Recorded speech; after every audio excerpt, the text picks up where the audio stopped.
Hello, family members. Hope you're having a nice day today.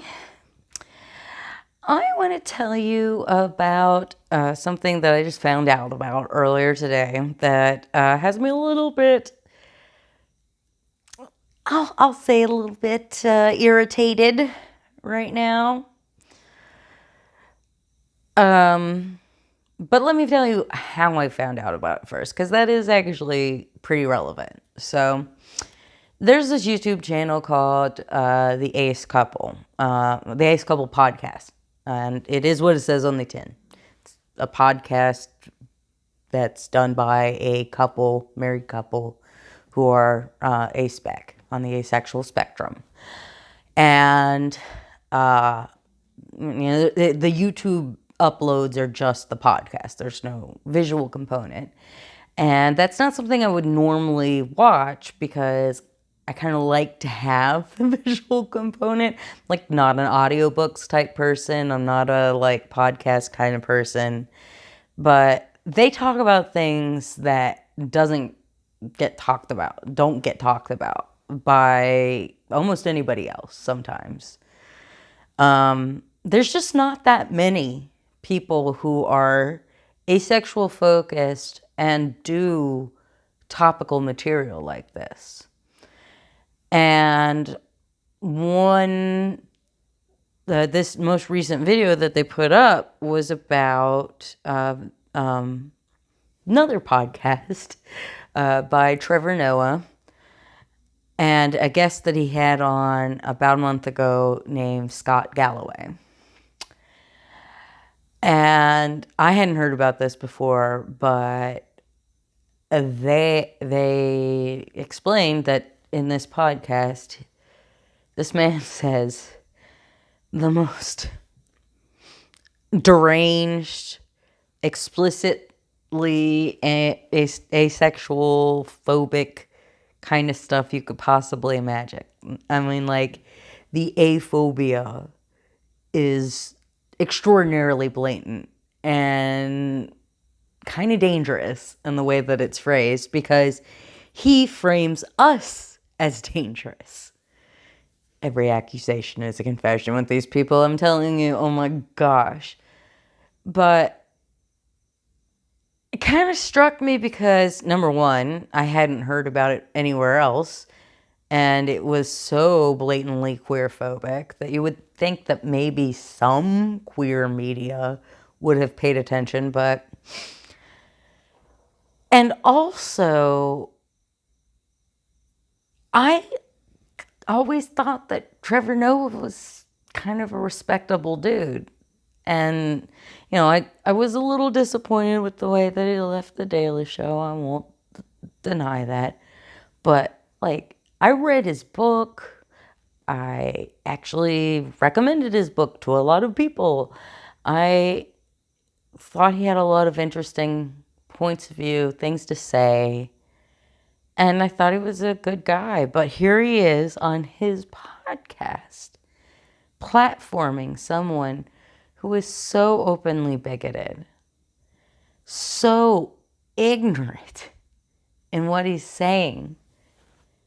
When you get two non-queer people talking about queer issues, the result is always going to be frustratingly horrible. Anytime you want to have a discussion about anything related to queer people, you need to have some queer people in that conversation, and usually more than one, because we're all so different. We all have different perspectives, okay?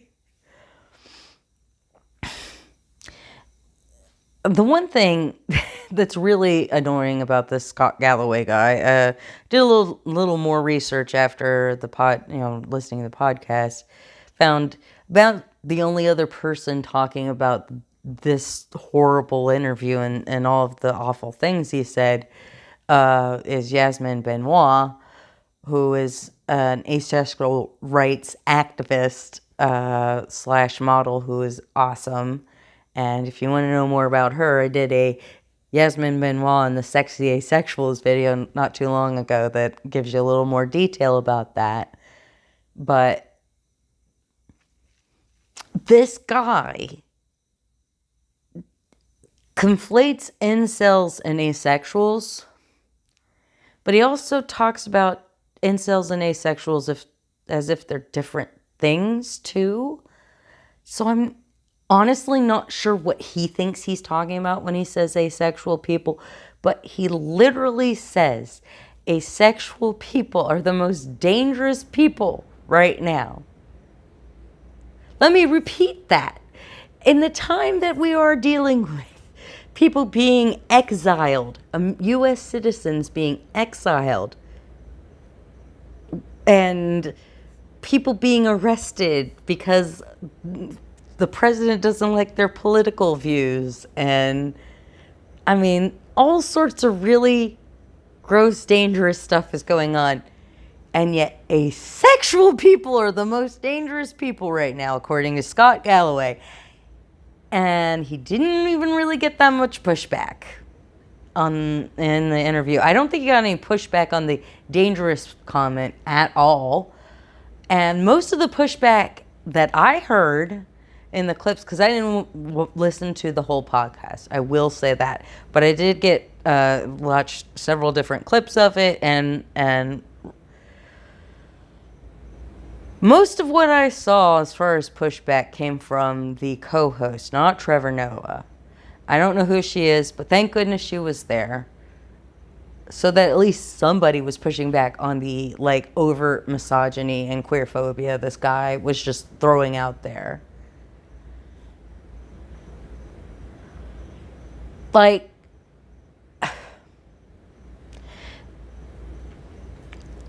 something they said in the Asexual podcast is like, it's bubbling around in my brain, and I gotta talk about it.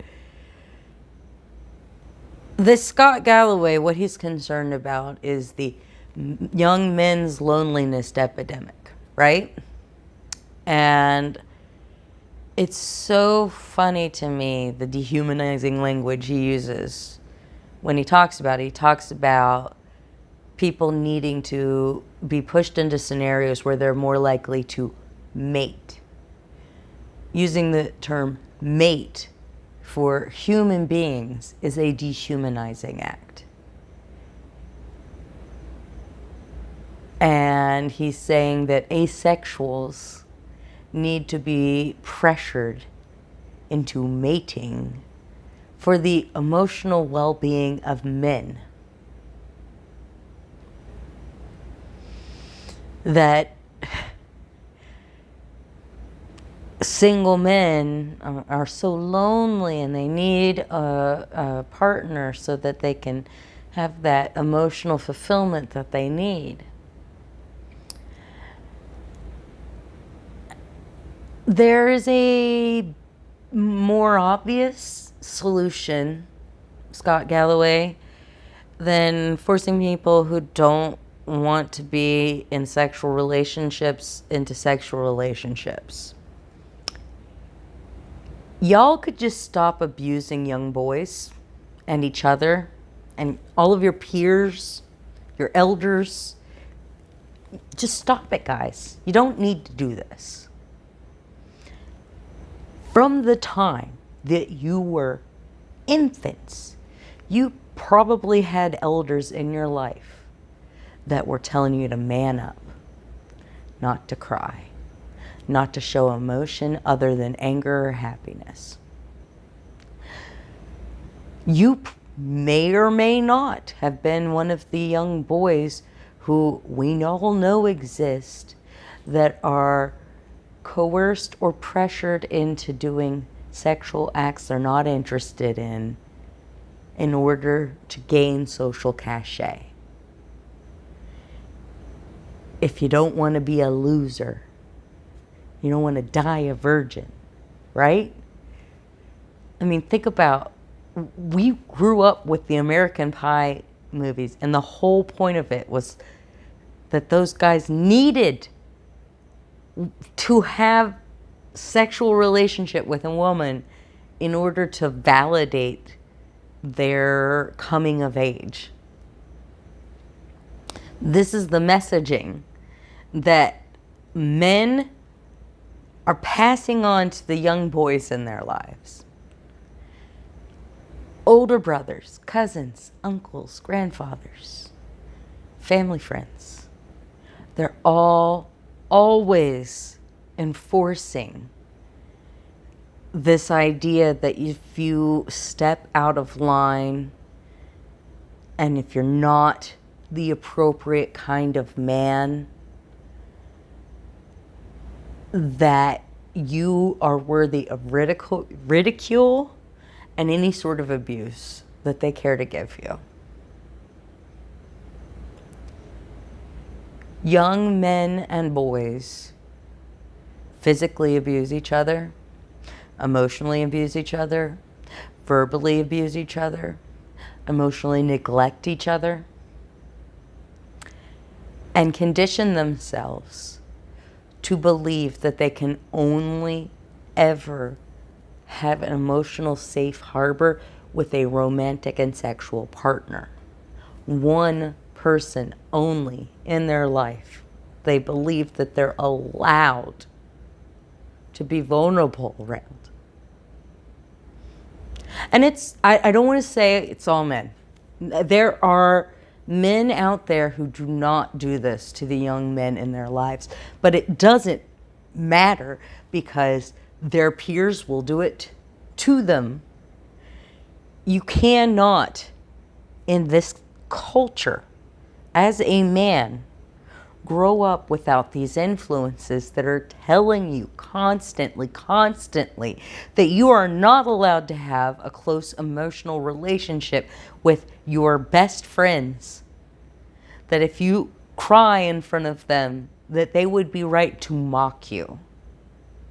Maybe even beat you up. That you're not allowed to show weakness. Feminine weakness. And yet, we have people like Scott Galloway who insist that women need to be involved in fixing the problem of that despair that men feel because they've brainwashed themselves into believing that they're not allowed to have the emotional support that they need and deserve. It's so tragic to me. I can't even get over it because I know a lot of men. I know a lot of people who were assigned male at birth that maybe aren't even men. I am heartbroken for what they had to go through growing up. I know my father will tell stories about being beaten up by other people growing up, and so will my little brother. You know, they'll talk about how they did have some elders in their lives. My dad's older brother and our older cousin Chris sort of ran interference and protected him a little bit, but not every young boy has that.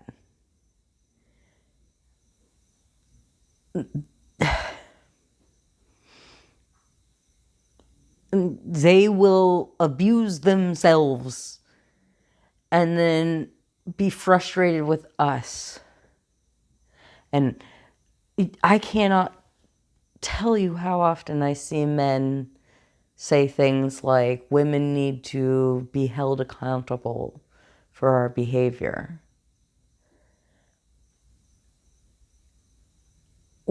We don't owe men anything.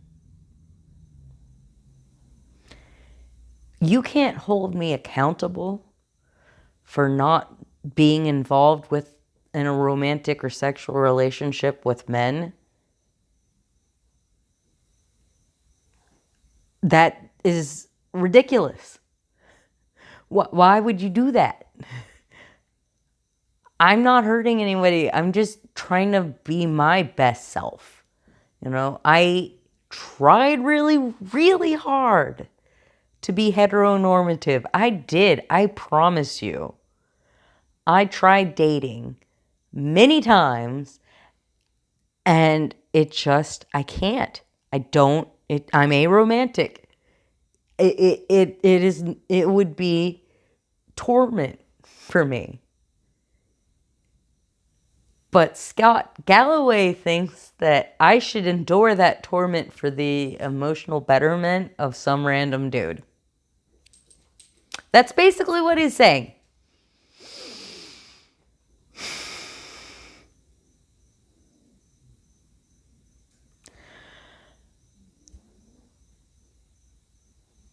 I am so frustrated with the fact that this podcast happened a month ago and I just now heard about it. I am so frustrated that queer media doesn't see standing up for us as important as standing up for other micro labels within the community. You know, trans people are under attack and they need a lot of focus, but they're not the only ones. You know, intersex people are almost completely erased from the conversation when they talk about sex and gender, which you'd think that might be sort of an important topic. And when you're talking about sex and gender, that maybe you might want to include intersex people in the conversation because they have an insight that's going to be pretty eye-opening for most people. There are a lot more intersex people than you will ever realize. My grandmother was a maternity nurse. She told us it happens. It's not an uncommon thing for a person to be born not male or female. Yet the people who can tell us the most about that experience are almost never invited to the table when they talk about sex and gender. Why? LGBTQIA.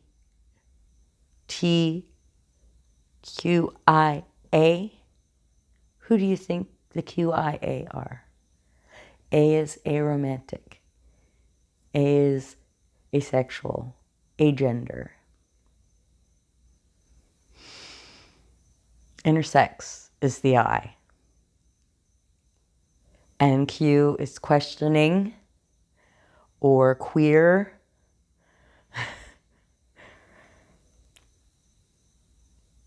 All of us have an important place in the community. And when people are allowed to spread such vile, aphobic garbage and get basically no pushback on the initial platform or by queer media afterwards, it makes me wonder how far we are from having a society that understands that compulsory heteronormativity is not beneficial.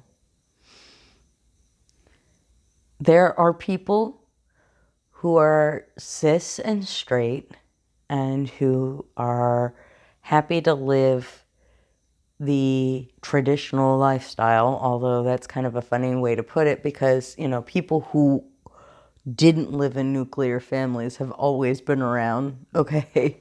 Like, they have words for us: old maids, spinsters, you know, confirmed bachelor. Like, if there are enough people historically who either were obviously asexual or aromantic and didn't live that heteronormative lifestyle to the point where there are recognized terms for them, maybe we ought to stop erasing the fact that we've always been around. You know? Like, it's okay. It's okay to not have a romantic or sexual partner. It's okay to be vulnerable with people who you are not romantically or sexually involved with. You do not need to wait until you have that romantic partner that you dream of to be able to get the emotional validation, the emotional support you deserve. If you are a young man and you're out there in the world and you're feeling lonely, find yourself some friends who you can trust, who you're vulnerable with. It doesn't matter what gender they are. It doesn't matter if you find them sexually or romantically attractive. You know, you may make a friend and then decide, this is somebody I am romantically attracted to. That's fine. But it doesn't need to happen. You don't need to wait until you're married to be able to have the emotional support you should have had all along. And you have been denied by this rigid societal structure that we've created. Well, you've created, because it's a guy's thing. I didn't go through those things. I didn't go through my elders encouraging me to be sexually active before I was comfortable in order to seem cool or grown up. I didn't deal with being told that I was never allowed to show my emotions or never allowed to share them with my friends and peers. I can't imagine how traumatic that must have been. And there's a lot of men who have never questioned the fact that that is wrong. Now, I am borrowing a little inspiration here from FD Signifier. He did a video a bit back on his second channel about DJ Academics, who is like a streamer, maybe YouTuber, rap music influencer kind of guy. I don't know that much about him, but the topic of the video was that he had been captured on video chat with a minor young man, and they were having very inappropriate conversations of a sexual nature. And it was clear the minor was uncomfortable, but they kept pushing him. And, FD Signifier is like, yeah, this happens. If you think about it, the people in your life that are going to treat the young men in their lives like this. That are going to be like, oh, come on, you got to be a man. You got to man up. You got to, whatever.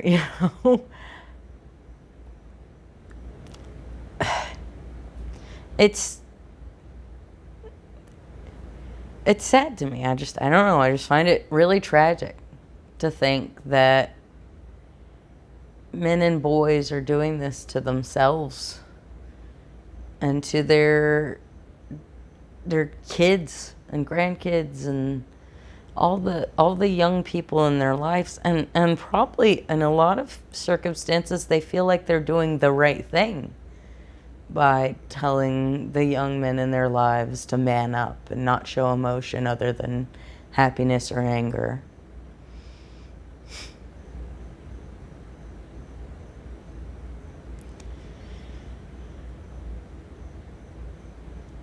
My second mother is from South Africa. I have like a whole second family. They're from Zimbabwe, but she was originally from South Africa. And then, ended up in Zimbabwe, got married, had kids, all that. She used to tell me, things about growing up in South Africa. And so I always found South Africa fairly interesting. And I think that's partially why I took such an interest in Trevor Noah and wanted to read his books and get his perspective on growing up in South Africa. Very different than Mama Marilyn's, I'll tell you that. Anyway,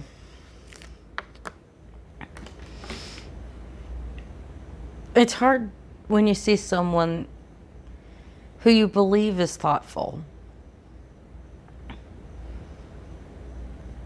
encounter that kind of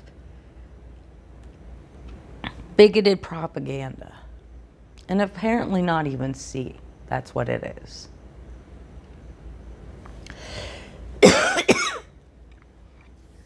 And there's something that Neil deGrasse Tyson said once that I think is very interesting. He said, just because something sounds correct doesn't mean that it is true. Just because something makes sense doesn't make it right. And we intrinsically, we know that. I mean, we all have people in our lives who can always come up with an excuse for everything. Nothing's ever their fault, right? They're always able to explain it away. But just because they're able to come up with an explanation that makes sense doesn't mean it wasn't their fault. They're the ones who were late. They're the ones who forgot something. They're the ones, whatever. We are really, really good as humans at convincing ourselves that we've come to the correct conclusion and we don't need to consider this any further. And I think that's kind of what happened here. I think Trevor Noah didn't think any more deeply about how harmful and hurtful it was to platform this man. How wrong what he's saying is. How absolutely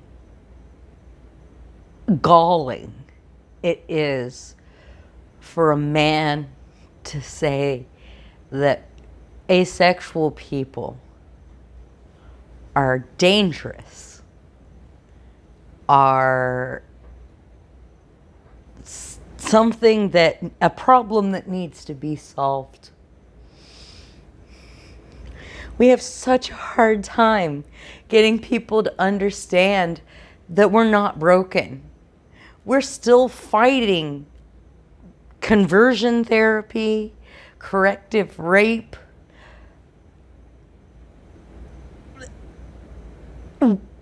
How are we ever going to make progress?